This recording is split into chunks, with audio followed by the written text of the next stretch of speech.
American people and the private sector on solving the enormous problems that face us today. So we're trying to look at what are the policies, what are the processes, what are the technologies, and what are the cultural changes that we need to bring to bear in order to enable collaborations across those government silos, so that in addition to delivering services more effectively, we're also making policy better, we're helping experts to find each other across the government, people to reduce, frankly, the waste that happens when people are working in silos instead of collaboratively on solving problems.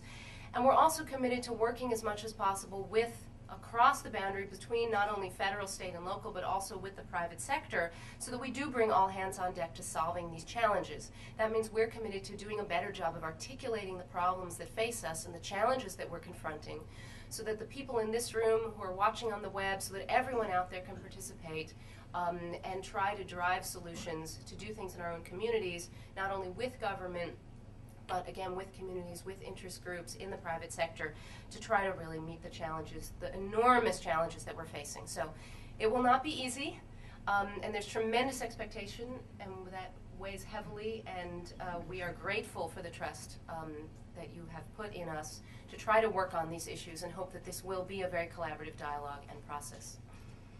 One of the questions that has arisen in several of our meetings and when we've had discussions with you is, I suppose the best way to call it is, in addition to the cultural problems in many agencies, is sort of strengthening the information infrastructure, making sure that the laws that are in place are implemented and overseen. And I wonder, you have mentioned several times in discussions records management.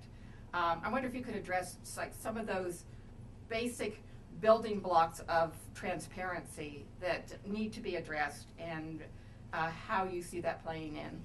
So let me say that there is definitely, the Office of Science and Technology Policy in the White House, where I sit, has played traditionally a very strong role as a convener. And again, this is, I think, why this process is being driven out of OSTP, because we view this as an extraordinarily collaborative process where we work with OMB and the eGov group and the CIO Council, where we work with other parts and branches of government in trying to bring everybody into the solution of driving greater transparency, because we won't solve this through one document or one directive. We have to have really an approach that addresses significant policy questions and issues, of which you've already mentioned one, in which there is a laundry list I know that people have prepared during their work today, work that is done as a run-up to this event, and work that was done today in the convening that happened this morning around developing that list of questions that really need to be answered from a policy perspective, as well as, again, also looking at how do we develop projects and programs, whether it's recovery.gov or data.gov or other hands-on projects that really demonstrate the effectiveness and importance of transparency and try to move us practically towards those solutions.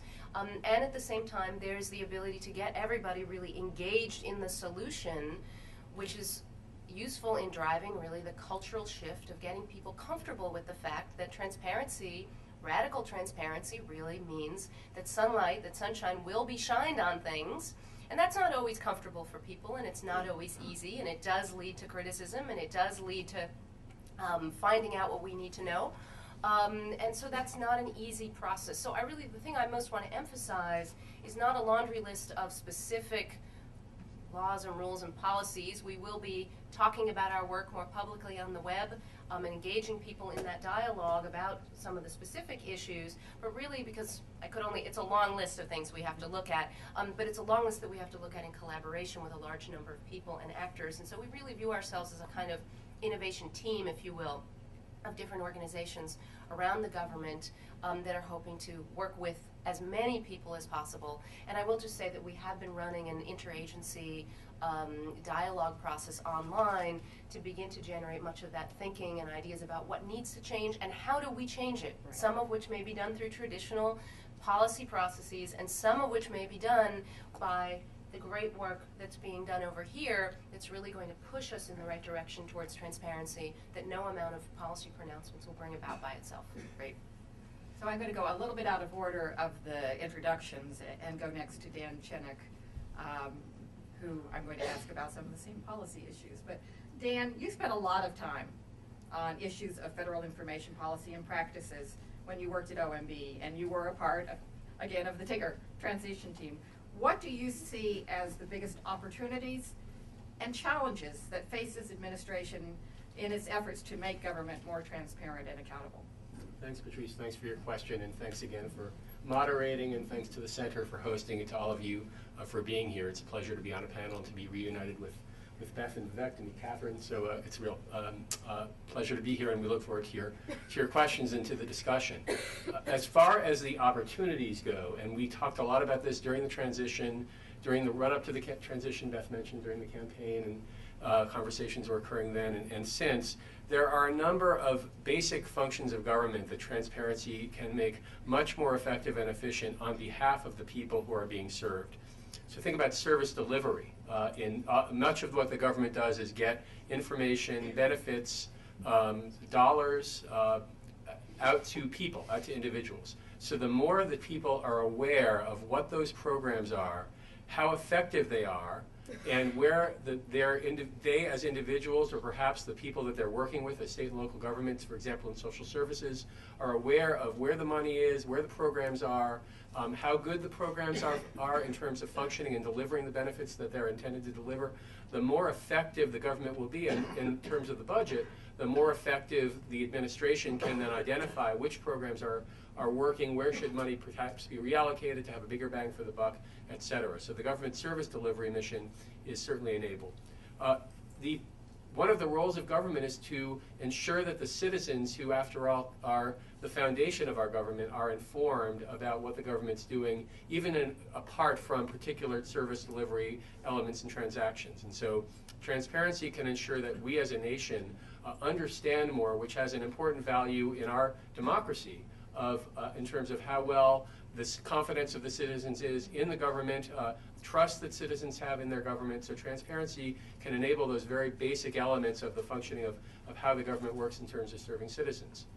An important next step in that is when the government actually develops policy, through transparency and through, as Beth said, participation and collaboration, which really go hand in hand, the government can get input and citizens have a better way to participate in those processes. The transparency allows them to understand the government, and then they can participate and allow the government to make better decisions as a result, and thus better policies will ensue. And then finally, I would argue that acceptance is important as an opportunity.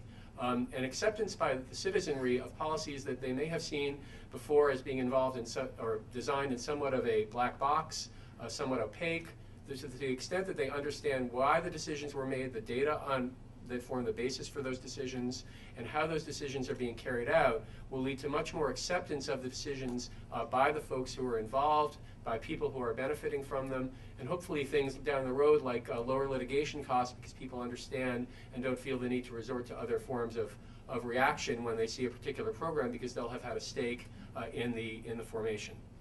So that's all to the good. Patrice, you also asked about challenges. Yes. And I will, since I'm not in the government right now, I'll go a little further than Beth did in terms of talking a little bit about policy.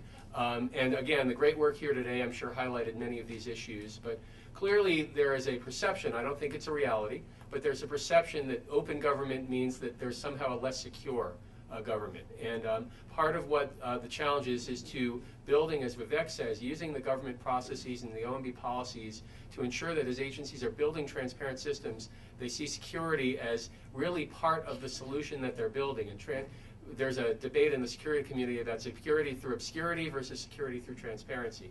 And I think we're very much looking to see the opportunity to this challenge as identifying the security through transparency element. Another challenge, of course, is privacy. The more information that the government has that's about individuals and programs that serve individuals, the more important it is that agencies have to build in processes to protect privacy, both from a technology perspective and from a policy and use perspective. And a lot of that's about training agencies and individuals who are getting information and how they best use that information. So that's another challenge. Patrice, you talked about records management, so I'll leave that one to the side, because that's clearly something that as we get more and more of wiki government and social networking techniques to identify and develop policies, how do we ensure that agencies are properly retaining records is something that we can all work on together as a community. The last thing I'll say is the area of of ownership. And this is something that